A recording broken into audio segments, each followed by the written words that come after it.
Hello, ഇന്നത്തെ നമ്മുടെ video stage fear ആണ് കേട്ടോ. അതിനെപ്പറ്റിയാണ് നമ്മൾ സംസാരിക്കാൻ പോകുന്നത്. നമ്മുടെ ചാനലിൽ ഷോർട്സ് ആയിട്ട് ഞാൻ ഇട്ടിട്ടുണ്ടായിരുന്നു, ഞാൻ ആങ്കറിങ് ചെയ്യുന്നതിൻ്റെ കുഞ്ഞു കുഞ്ഞു ബൈറ്റ്സ് ഒക്കെ. അപ്പോൾ ഒരു കമൻറ്റ് വന്നിട്ടുണ്ടായിരുന്നത്, ചേച്ചി സ്റ്റേജ് ഫിയർ എങ്ങനെയാണ് മാറ്റിയെടുത്തത്, എന്തൊക്കെ ചെയ്തിട്ടാണെന്നുള്ളത്.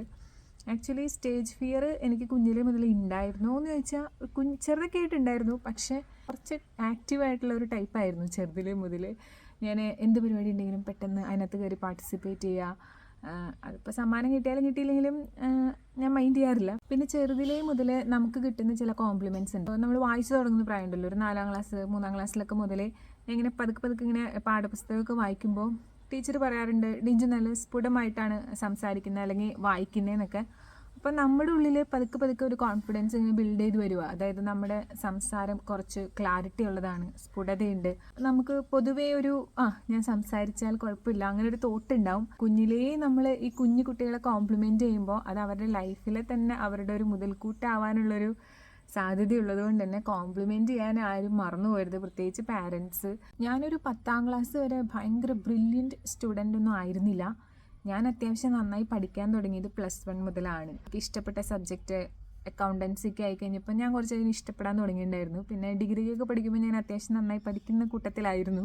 പക്ഷേ 10ാം ക്ലാസ് വരെ എൻ്റെ പൊന്നെ പഠിക്കുന്ന കുട്ടികൾക്കാണ് പെർഫോം ചെയ്യാൻ പറ്റുള്ളൂ എന്ന് ഞാൻ വിശ്വസിക്കണില്ല കേട്ടോ. 10ാം ക്ലാസ് വരെ ഞാൻ അത്യാവശ്യം നല്ലൊരു ഉഴപ്പിയായിരുന്നു. എന്നാലും ഈ വക കാര്യങ്ങളിൽ എനിക്ക് ഭയമൊന്നും ഉണ്ടായിരുന്നില്ല. ഇപ്പം ചലച്ചിത്രമേളയായാലും കായികമേളയായാലും അതേപോലെ ഈ കലാ സാഹിത്യ അങ്ങനത്തെ സംഭവങ്ങളിലൊക്കെ ഞാനിങ്ങനെ എഴുതാനോ അല്ലെങ്കിൽ അതിനൊക്കെ ഞാൻ പോവും. എനിക്കൊന്നും അറിയില്ലെങ്കിൽ ഞാൻ ഉപന്യാസം, ആ രചന ഈ രചന എന്നൊക്കെ പറഞ്ഞിട്ടുള്ളതിനൊക്കെ ഞാൻ പാർട്ടിസിപ്പേറ്റ് ചെയ്യും. പിന്നെ ഞാൻ വിശ്വസിക്കുന്നത് പാരൻറ്റിങ് ഭയങ്കരമായിട്ട് എന്നെ ഇതിനകത്ത് ഹെൽപ്പ് ചെയ്തിട്ടുണ്ടെന്ന്. കാരണം ഇപ്പം എനിക്ക് ഓക്കെ അല്ല, ഒരാൾ പറഞ്ഞ കാര്യം അത് എത്തിക്സിന് നിരക്കാത്തൊരു സംഭവമാണെങ്കിൽ മുഖത്ത് നോക്കി അത് പറയാൻ എനിക്ക് ഒരു മടിയുമില്ലാത്തൊരാളാണ്. അതിപ്പം തലപ്പത്തിരിക്കുന്ന ആളാണെങ്കിൽ കൂടിയും ബഹുമാനം കൊടുക്കേണ്ട രീതിയിൽ കൊടുത്ത് അത് സംസാരിക്കാൻ എനിക്കറിയാം. അങ്ങനെ ഭയങ്കര കൾച്ചർലെസ് ആയിട്ട് സംസാരിക്കുന്നു എന്നല്ല, അത് എനിക്കറിയാം, നല്ലപോലെ അറിയാം. എനിക്കൊരു പേടിയുമില്ല അതിനകത്ത്. ഞാൻ അങ്ങനെ സംസാരിച്ചിട്ടുണ്ട് ഒരുപാട്. അതിപ്പോൾ ഒരു സമൂഹത്തിൻ്റെ മുന്നിലായാൽ കൂടി എനിക്ക് ക്രിട്ടിസൈസ് ചെയ്യാൻ എനിക്കൊരു മടിയും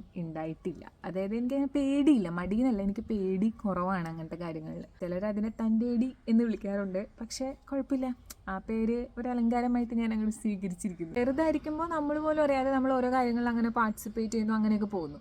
പക്ഷെ വലുതായി വരുമ്പോൾ നമ്മുടെ ഉള്ളിലൊരു നമ്മൾ ഭയങ്കര കോൺഷ്യസ് ആവും. പക്ഷെ അപ്പോഴും ഞാൻ ചിന്തിക്കാറുള്ളത്, ഇപ്പം ഞാനൊരു വേദിയിൽ ഒരു മൈക്ക് പിടിച്ച് സംസാരിക്കുവാണെങ്കിൽ എൻ്റെ മുന്നിലിരിക്കുന്നത് എന്നെപ്പോലെ തന്നെ മനുഷ്യരാണ്. അവർക്ക് മറ്റേ കൊമ്പും കാര്യങ്ങളൊന്നുമില്ല.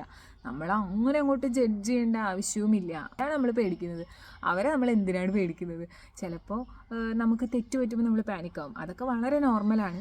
അതല്ലാതെ ഒരു ഭയത്തിൻ്റെ ആവശ്യം ഉണ്ട് എന്ന് എനിക്ക് തോന്നുന്നില്ല. വലിയൊരു സംഭവമാണ്. നമ്മൾ എന്താണ് ഒരു സ്റ്റേജിൽ പറയാൻ പോകുന്നത് എന്നുള്ളത് നമ്മുടെ മനസ്സിൽ ജസ്റ്റ് ഒന്ന് പ്ലാൻ ചെയ്തിരിക്കണം. എനിക്ക് എല്ലാത്തിനും ഒരു ഔട്ട്ലൈൻ ഉണ്ടാവും, പക്ഷേ സ്ക്രിപ്റ്റ് എന്ന് പറഞ്ഞ സംഭവം വളരെ കുറവാണ് ഞാൻ ചെയ്യാറുള്ളത്. ഇപ്പം ആങ്കറിങ്ങിൻ്റെ കാര്യത്തിലാണെങ്കിൽ ഇന്നൊരു പരിപാടി കഴിഞ്ഞാൽ അടുത്ത പരിപാടി അടുത്തത്, അത് ജസ്റ്റ് നോട്ട് ചെയ്ത് വെക്കത്തേ ഉള്ളൂ.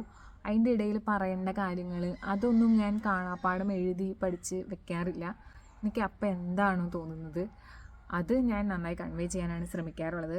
ഔട്ട്ലൈൻ ഇല്ലാതെ കയറി പബ്ബ് അടിക്കാൻ ഞാൻ നിൽക്കാറുമില്ല, അങ്ങനെ ഞാൻ ചെയ്തിട്ടുമില്ല.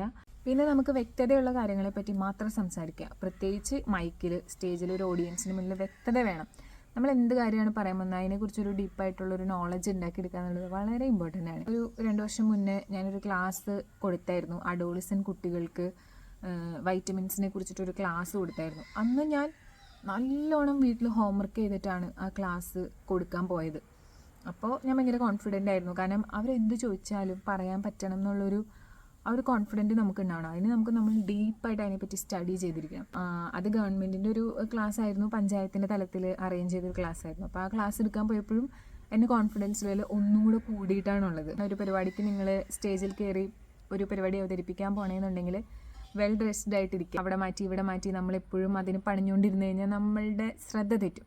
അതുകൊണ്ട് വെൽ ഡ്രസ്ഡ് ആയിട്ട് നല്ല കംഫർട്ടബിൾ ആയിട്ടുള്ള ഡ്രസ്സ് ധരിച്ചിട്ട് എപ്പോഴും ഒരു പരിപാടിയിൽ നമ്മൾ ഹോസ്റ്റിംഗ് ആയാലും എന്ത് തന്നെയായാലും നിൽക്കുക. എന്നാൽ മാത്രമേ നമുക്ക് അതിനകത്തൊരു ഫോക്കസ് പോലെ നമ്മൾ ചെയ്യുന്ന കാര്യത്തിലേക്ക് ഫോക്കസ് വെക്കാൻ പറ്റുള്ളൂ. ഒരു സ്റ്റേജിലേക്ക് കയറുന്നതിന് മുൻപ് ഭയങ്കര ടെൻഷൻ അടിച്ച് നിൽക്കാതെ നമുക്ക് ചുറ്റുമുള്ളവരോടൊക്കെ ഒന്ന് സംസാരിച്ച് ഒന്ന് ചിരിച്ച് ഒക്കെ നിൽക്കാൻ നോക്കുക. ഈ ചിരി എന്ന് പറയുന്ന ഒരു സംഭവം എന്ന് പറയുന്നത് നമ്മുടെ ഉള്ളിലെ ഹോർമോൺസ്, പോസിറ്റീവ് ഹോർമോൺസിനെ എപ്പോഴും ആക്റ്റീവായിട്ട് വെക്കും.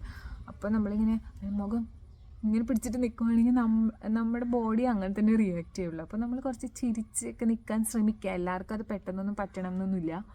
പക്ഷെ നമ്മൾ റിലാക്സ്ഡ് ആയിട്ട് നമ്മൾ ചെയ്യാൻ പോകുന്ന കാര്യത്തിനെ പറ്റി ഭയങ്കര വറീഡ് ആയിട്ട് അത് തന്നെ ഇങ്ങനെ റിപ്പീറ്റഡ്ലി അത് പറഞ്ഞും ചിന്തിച്ചിരിക്കാതെ ആ ഒരു കയറുന്നതിന് ഒരു 5 മിനിറ്റ് മുന്നേ റിലാക്സ് ചെയ്ത് നിൽക്കുക. അതിനെപ്പറ്റി ആലോചിക്കേണ്ട. പിന്നെ മൈക്ക് കയ്യിൽ കിട്ടുമ്പോൾ നമ്മൾ എന്താണോ പ്രാക്ടീസ് ചെയ്ത് അല്ലെങ്കിൽ എന്താണോ ഔട്ട്ലൈൻ ഉള്ളത് അതിനെപ്പറ്റി സംസാരിച്ച് തുടങ്ങാം. അപ്പോൾ ഇതിനകത്ത് ചിലപ്പോൾ നിങ്ങൾക്ക് ക്രിട്ടിസൈസ് ചെയ്യാനുള്ള കാര്യങ്ങൾ ഉണ്ടായിരിക്കാം, അല്ലെങ്കിൽ ആഡ് ഓൺ ചെയ്യാനുള്ള കാര്യങ്ങൾ ഉണ്ടായിരിക്കാം. എല്ലാം നിങ്ങൾക്ക് കമൻസ് ആയിട്ട് സജഷൻസ് ആയിട്ട് പറയാം. അപ്പോൾ നമ്മുടെ കമൻറ്റ് ബോക്സ് എന്തായാലും നല്ല ആക്റ്റീവ് ആവട്ടെ അല്ലേ. അപ്പോൾ ഓക്കെ, ബൈ.